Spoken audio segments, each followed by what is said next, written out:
अस्सलाम वालेकुम।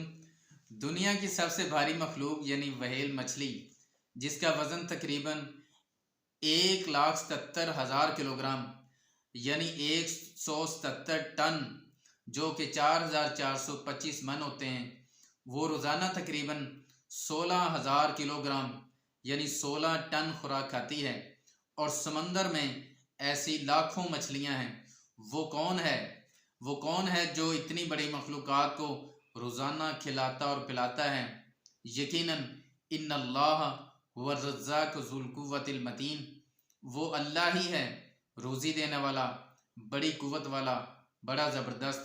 और फरमाया वमा मिन दाब्बतिन फ़िल अर्ज़ि इल्ला अलल्लाहि रिज़्क़ुहा, ज़मीन पर चलने फिरने वाले जितने भी जानदार हैं, उनका रिज़्क़ अल्लाह ही की ज़िम्मा है। दर दर की ठोकरें खाने वालों, रिज़्क़ की तलाश में फिरने वालों, आओ इतनी बड़ी ज़ात के साथ अपना ताल्लुक़ मज़बूत करें।